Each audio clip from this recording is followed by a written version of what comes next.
Good morning, everyone. I hope that you're having a good start to your first full day of school for the 25-26 year. Um, Again, I told you guys on Tuesday that I would not be here on Thursday. So, again, not here. Would love to be here. This is actually not a great day. And as I was trying to think, hey, what could I do on the first day not being here? And I thought, well, the first day I would have been doing the syllabus. The syllabus is always kind of a bore. It's the perfect thing to do on the first day of school, not here. So we're going to do two things. I'm going to go through this syllabus. I'm going to talk through some of the things that are on it, make sure that everything is clear.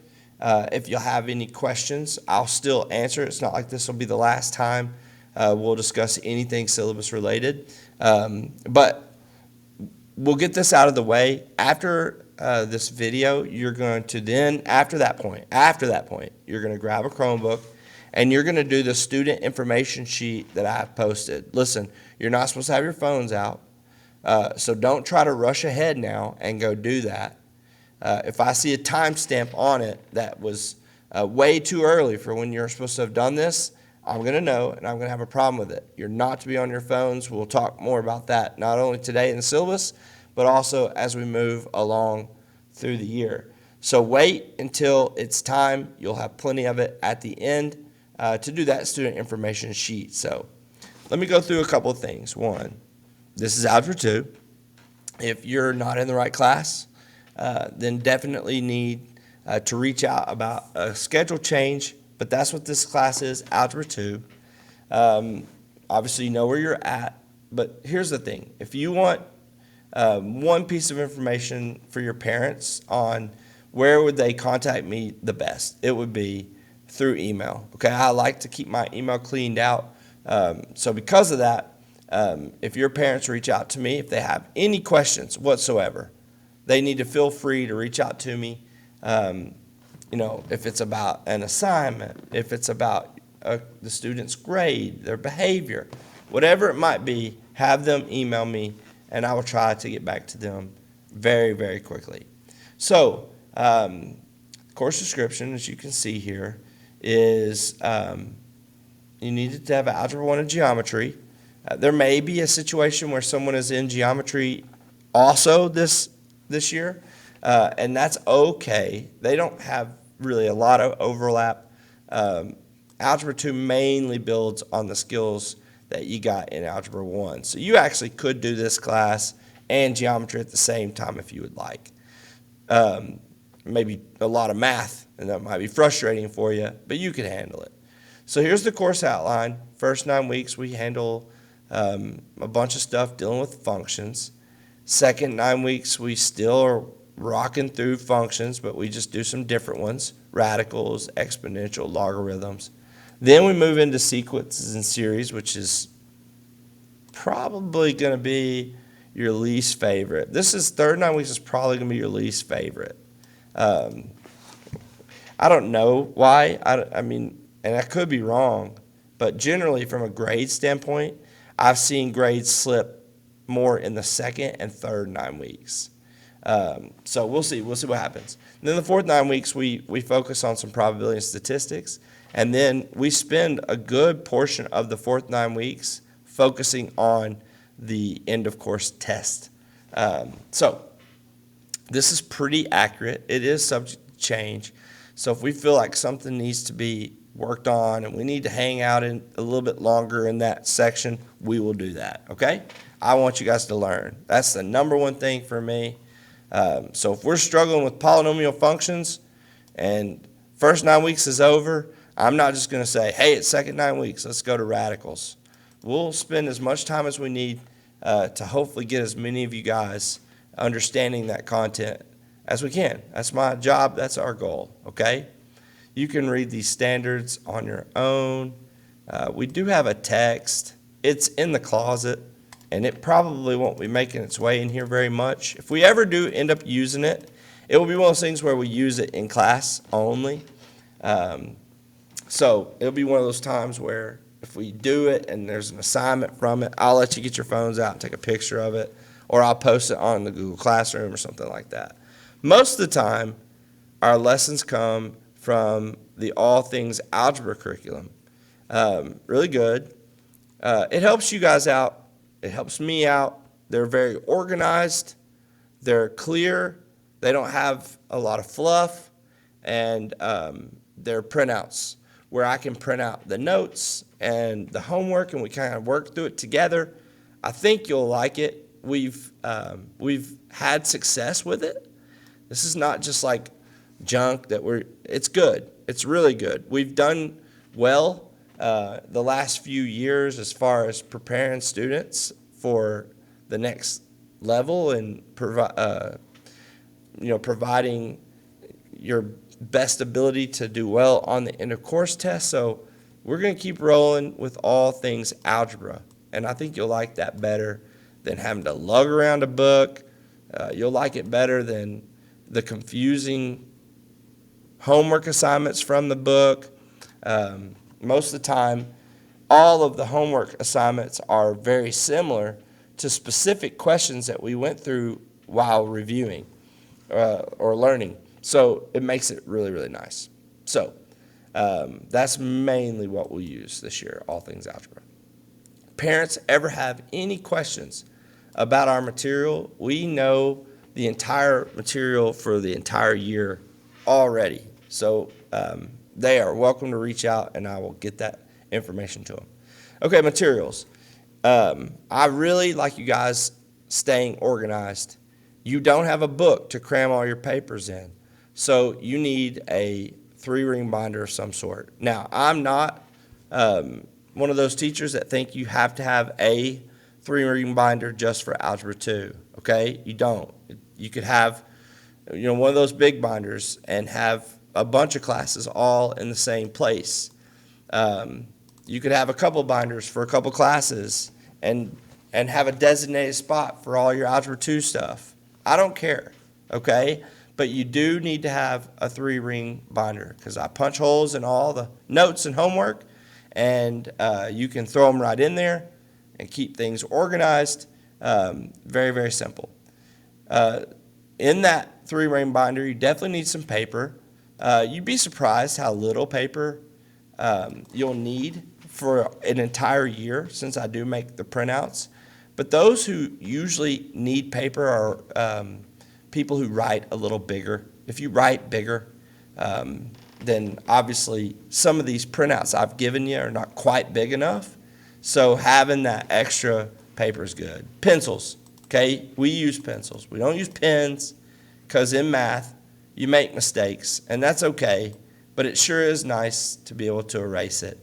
So either a pencil that's erasable or a pen that's erasable.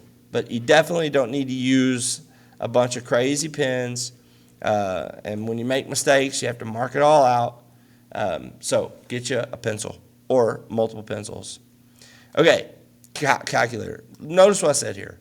It's only recommended if you're purchasing a calculator. If you're just dying to buy a calculator, that's the one to buy. That's what I'm saying to you. I'm not saying, hey, go out and buy this. You don't have to, okay? Between our computers and Desmos, or when you leave school, your phones, which also has Desmos, and I'm going to talk more about that. There's also some apps for TI-84, but we're going to actually start leaning more towards Desmos. I said that to someone at open house the other day, and they were actually excited about it.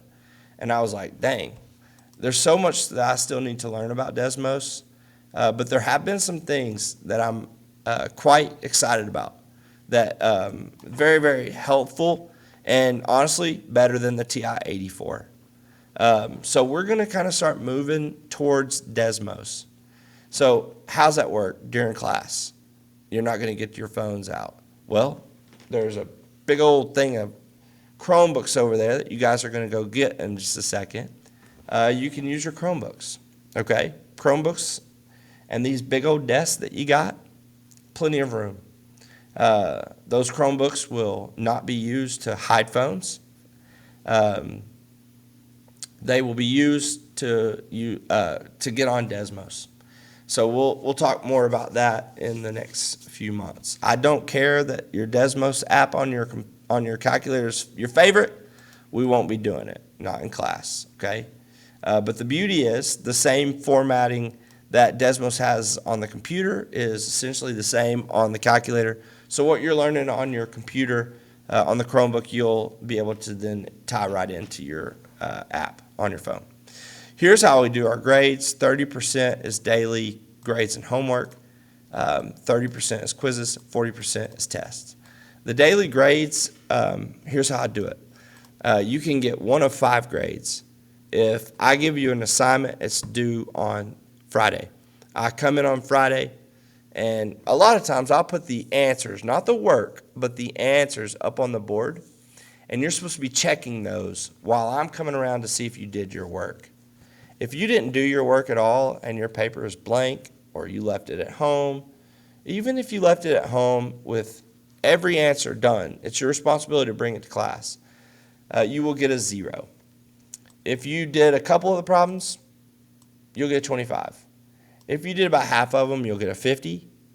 If you did almost all of it, but maybe you got distracted and didn't do the last 3 or 4, something like that, you'll make a 75. If you did all the work, you'll get 100. Again, you're checking to see if they're correct. So when I'm done walking around and giving you one of those 5 grades, you can say, hey, Mr. Costello, I really don't understand number 7. Can you go over it? And I will absolutely go over number 7. Okay, that's kind of how we do the beginning of every class when you had an assignment that was due that day. I want you guys to understand. So here's my promise about homework, and I'm going to talk more about this tomorrow. I try to give you enough that if you actually sit down and do it, it won't take you that long, and you'll learn. I try not to give you so many that it encourages you to cheat. I don't want you to cheat. I want you to do your own work. That's how you learn, okay? So I try to keep the problems that I give you somewhere in the vicinity of 8 to 10 problems a night.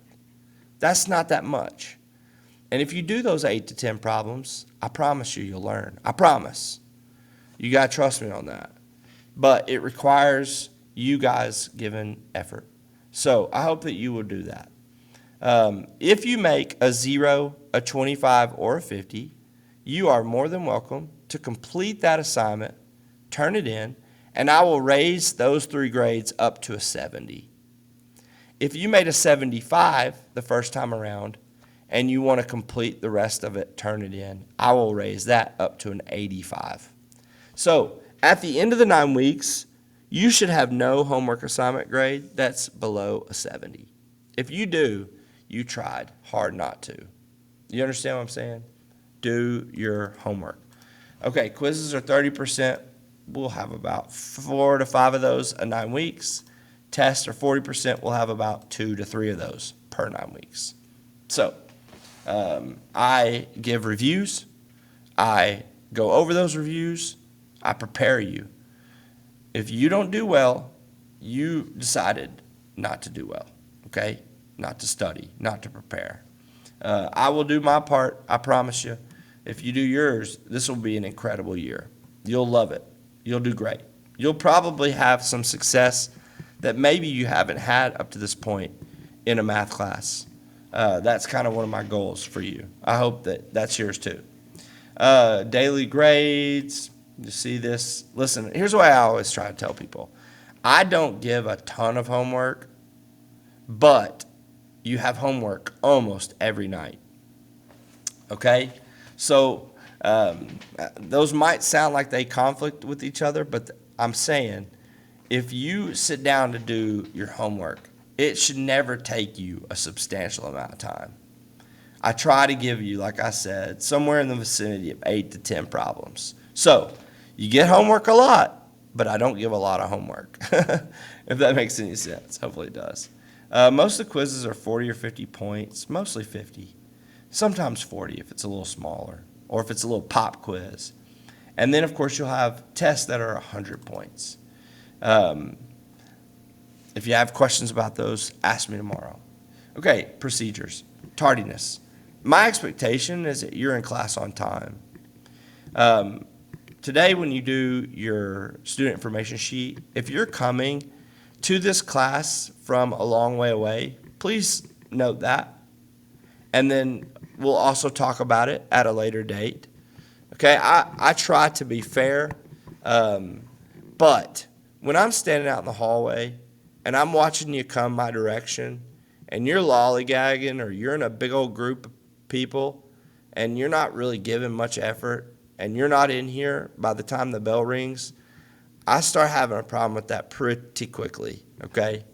The expectation is that you're in my class and that you're ready to roll once the day starts, okay?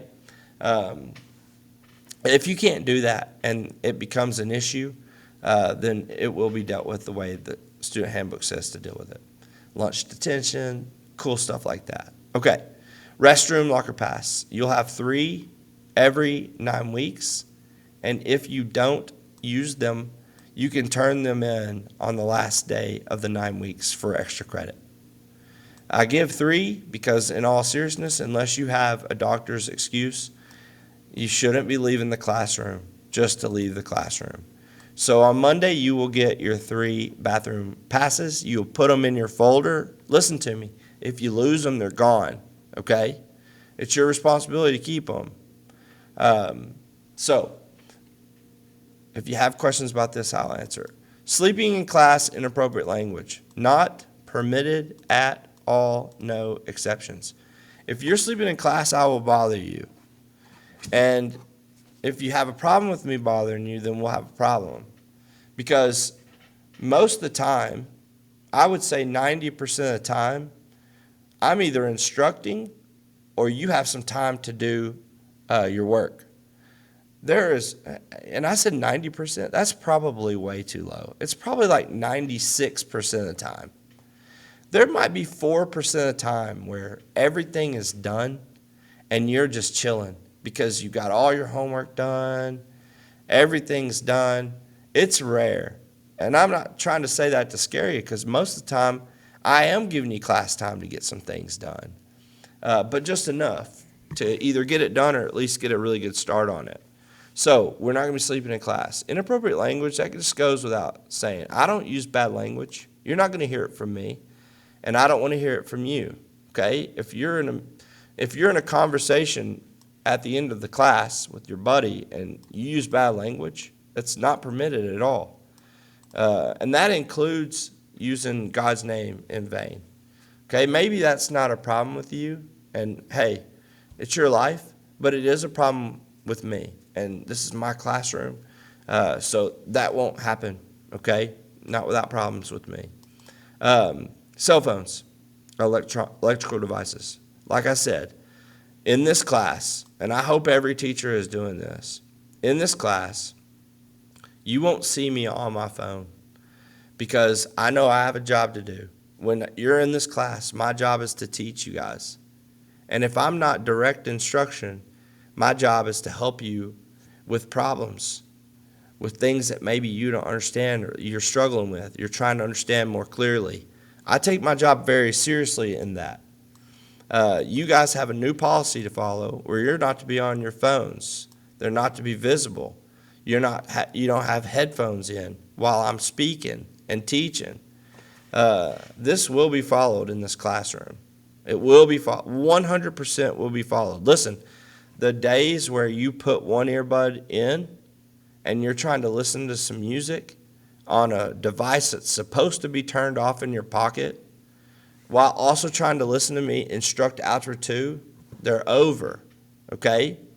I really, really believe that this is going to be a struggle for you guys for a minute, but I also really believe that you're going to see a difference in how much you consume when you're not distracted by those phones. I really believe it. I really, really believe it. And I'm not going to be doing any tests, subjects, where I'm testing to see how well you've done in the past compared to what you're going to do this year. So you don't have anything to prove to me by showing you that you're going to fail just to prove that cell phones help you. That would be silly. But I really believe that if you focus in here, and those phones are put away, I think you're going to find that you retain more information, that you learn easier. So I'm kind of excited about it. I'm not excited about it, but I am excited about it. I know that you guys are not excited about it, and I get that. I really do. I actually have told people before, the cell phone is my least favorite of invention that I could not live without. And I truly believe that. It's a crutch a lot of times. You turn to it without even thinking sometimes, and I have a problem with that. And maybe you do too. I don't know. But I think you guys will actually find that your learning ability is increasing when you're not distracted. But there will be no phone usage in this class. I will deal with it from school policy. Please know that. And we'll be talking more about this as we go. I just said I do Raider Renaissance incentives. I don't know if this will be the best one we do, but probably 5 points towards something. I could even boost that depending on how hard you work for me. And if you've got if you did really good on a bunch of quizzes, but you just had one that you happened to bomb, I tend to be very easy to work with. So we'll talk about this later. Okay, there's the Syllabus 2025-2026 Algebra 2. I hope you absolutely love that. Again, I'm sorry I'm not there. I would love to be here right now, honestly. But I'm not. So here's what we're going to do next. We are going to get up calmly, go get a Chromebook, and you're going to log in to your Google Classroom. Please log into the correct one. If you're in third period right now, log into this one. If you're in fourth period right now, log into this one. I believe that's a lowercase l. You should know when you do it, but please log into the correct one. And you're going to see there a student information sheet. Go ahead and knock that student information sheet out with the last 20 minutes of class. That's plenty of time.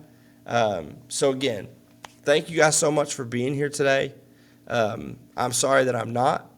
I will be with you shortly, and honestly, probably won't be missing a ton of full days. We do have about 4 to 5 or 6 tournaments or so where it happens to be an all-day venture. Most of the time, we don't leave until somewhere around 11:30, so it's going to be rare that I actually miss this entire class for golf. And golf season is over so fast. But I miss more than probably most teachers because of my athletic director responsibilities. So there will be times where you'll have to learn this way with a video, and it's going to be okay. All right, I'm always here the next day, and I'm always ready to go over anything that you're confused about. All right, so go log in, complete the student information sheet, and have a great first day of your school year.